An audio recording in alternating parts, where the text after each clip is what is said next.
एक बार किसी सज्जन ने एक महात्मा से पूछा कि प्रभु, प्रेम का मतलब क्या होता है?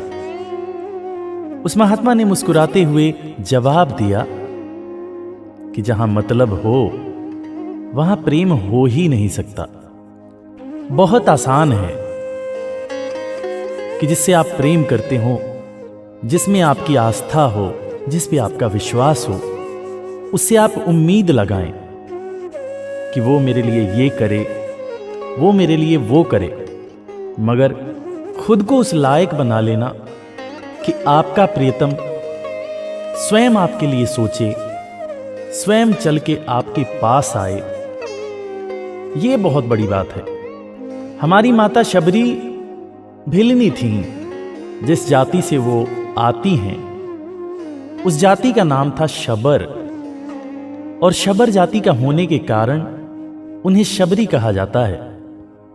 माता शबरी का वास्तविक नाम क्या है ये आज तक किसी को नहीं पता, मगर अपने जीवन में शबरी ने ऐसे कर्म किए, ऐसी साधना की, ऐसी तपस्या की कि आज भी जब शबरी का नाम किसी की जुबान पे आता है तो प्रभु राम की मूर्ति, प्रभु राम की छवि अपने आप ही सामने आ जाती है।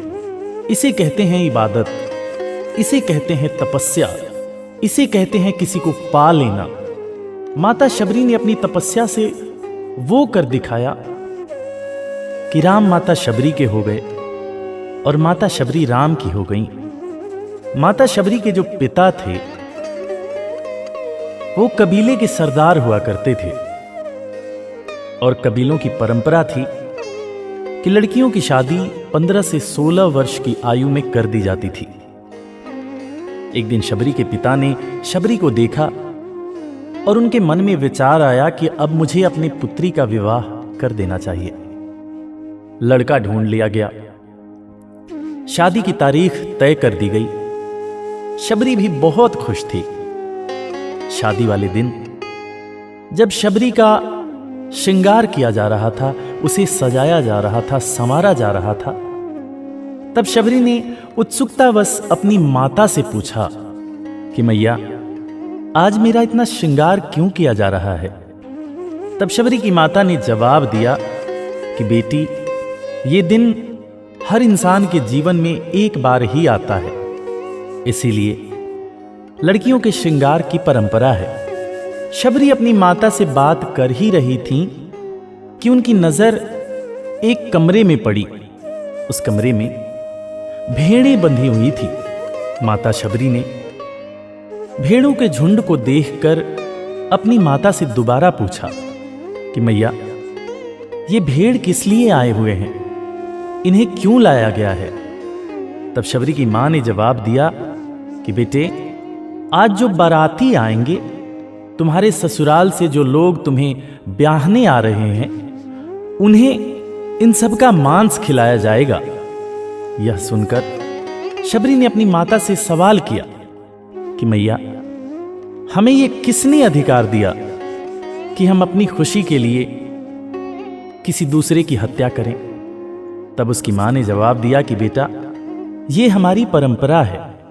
शादी वाले दिन भेड़ों को काटकर उनका मांस बारातियों को खिलाया जाता है। शबरी की माता वहां से चली जाती हैं।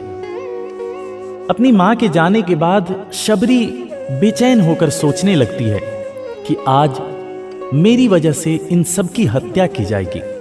क्यों न मैं शादी न करूं जिससे इन सब के प्राण बच जाए। उसने देखा कि भेड़ सब आपस में खेल रहे थे, सींगों से एक दूसरे को मार रहे थे, मगर उनको खेलता हुआ देख करके भी शबरी इसलिए खुश नहीं हो पा रही थी क्योंकि शबरी को पता था कि कुछ ही देर बाद इन सबको मार दिया जाएगा। बस फिर क्या था, शबरी ने अपने घर को त्याग दिया और वन को चली गई। वन में जाने के बाद जहां पे गुरु मतंग का आश्रम था, उसके आसपास ही शबरी रहती थी। हमारी माता शबरी भिलनी थी, इस वजह से वो किसी से जाकर मिलके अपनी बात भी नहीं कह सकती थी। माता शबरी ने महर्षियों को देखा और अपने मन में प्रण किया कि अब पूरा जीवन इन्हीं की सेवा में बिताऊंगी। और माता शबरी आश्रम में जितने भी महर्षि रहते थे उन लोगों को बिना बताए बिना दिखाए रात के अंधेरे में ही आश्रम का सारा काम करके आ जाती थी। जब गुरु मतंग को ये बातें पता लगी कि कोई है जो आकर सबके कपड़े धो जाता है, सारा काम कर जाता है, तो गुरुवर की उत्सुकता बढ़ी कि आखिर ये है कौन जिसकी सेवा तो दिख रही है मगर सेवक नहीं दिख रहा। आज के जमाने में ठीक इसका उल्टा है। आज सेवक दिखते हैं मगर सेवा बहुत कम दिखती है। एक दिन गुरु मतंग ने बाकी ऋषियों को बोला कि आज आप सब जग कर ये देखेंगे कि आखिर आश्रम का काम रात के अंधेरे में करता कौन है। सारे महर्षि जगकर उस अनजाने शख्स के आने की प्रतीक्षा कर रहे थे जो आकर चुपके से सारा काम कर जा रहा था। सुबह की ब्रह्म बेला में जैसे ही शबरी आश्रम में आई तो सारे महर्षियों ने शबरी को अपने साथ ले जाकर गुरु मतंग के सामने पेश किया कि हे गुरुवर, यही वो लड़की है जो रात के अंधेरे में आकर सेवा कार्य करके वापस चली जाती है। महामुनि मतंग ने माता शबरी से सवाल शुरू किया कि बेटा, तुम्हारा नाम क्या है, तुम कौन हो और ये सब क्यों करती हो। माता शबरी ने भाव विह्वल होकर गुरु मतंग को उत्तर देना शुरू किया और माता ने यह बताया कि मेरा नाम शबरी है, मेरी शादी में भेड़ों की बलि दी जानी थी, इसलिए मैंने अपना घर त्याग दिया ताकि उन भेड़ों की जान बच सके और मेरे पास रहने का जगह नहीं है। इस वजह से मैं इस आश्रम के आसपास अपने आप को सुरक्षित महसूस करती हूं और मेरे मन में सेवा की भावना है।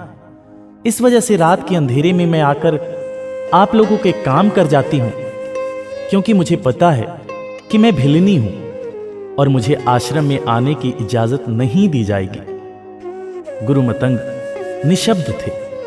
माता शबरी ने फिर कहा कि हे गुरुवर, मुझे आप जाने की अनुमति दें, क्योंकि इस तरह किसी अनजान लड़की का आपके आश्रम में रहना ठीक नहीं है। लोग तरह तरह की बातें करेंगे। गुरु मतंग आंसू भरी आंखों से माता शबरी के सर पे हाथ रखते हैं और कहते हैं कि बेटा, एक बेटी अगर अपने बाप के पास रहे तो दुनिया में इस रिश्ते पे कोई सवाल नहीं खड़ा कर सकता। आज से तू मेरी बेटी है और तू हमारे साथ यही रहेगी, कहीं नहीं जाएगी। माता शबरी को तो जैसे सारा संसार मिल गया। अब माता शबरी गुरु मतंग के साथ ही रहती, उनकी सेवा किया करती, आश्रम के बाकी ऋषियों की भी सेवा किया करती और अपने प्रभु राम का ध्यान करती, उनका गुणगान करती।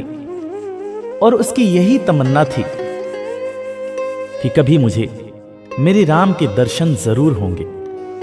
एक दिन गुरु मतंग ने शबरी को अपने पास बुलाया और कहा कि बेटा, अब मुझे जाना होगा। भोली भाली शबरी उनकी बातों की गहराई को नहीं समझती है और शबरी पूछती है, हे गुरुवर, आप जहां जा रहे हैं वहां से कब वापस आएंगे। महामुनि मतंग शबरी के सर पर हाथ रखे हुए मुस्कुराकर जवाब देते हैं कि बेटे, मेरी भोली शबरी, मैं जहां जा रहा हूं वहां से लौट के कोई नहीं आता। मेरा यह जीवन काल समाप्त होने वाला है। मैं तुझे आशीर्वाद देता हूं, तेरी जो सेवा भावना है और तेरे मन में जो राम दर्शन की इच्छा है वो अवश्य पूरी होगी बेटे। मेरा तुझे आशीर्वाद है कि तुम्हें राम को ढूंढने की आवश्यकता नहीं पड़ेगी। राम स्वयं तुमको ढूंढते हुए यहां पर आएंगे। तू यही रहना और इंतजार करती रहना।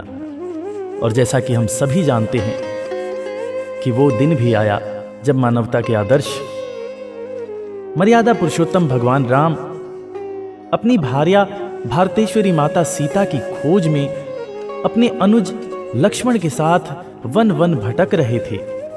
उसी दौरान वो महर्षि मतंग की कुटिया में आते हैं, शबरी को माता कह के बुलाते हैं और शबरी के जूठे बेर खाते हैं।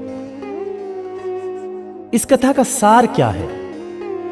इस कथा से हम क्या सीख सकते हैं? सबसे पहली सीख कि हम खुश हों यह बहुत जरूरी है, मगर हमारी खुशी किसी के जान की कीमत देकर हो वो अच्छी बात नहीं है। आपकी खुशी के पीछे अगर किसी के आंसू छुपे हों तो आपकी खुशी खुशी नहीं मानी जाएगी। और दूसरी सीख कि जीवन में जिससे भी आप प्रेम करते हो, जिसमें आपका विश्वास हो, जिस पे आपकी आस्था हो, स्वयं अपने आप को उस लायक बनाएं कि वो ईश्वर, वो इंसान या जो कोई भी हो, वो आपके लिए व्याकुल हो, वो स्वयं चलकर आपके पास आए।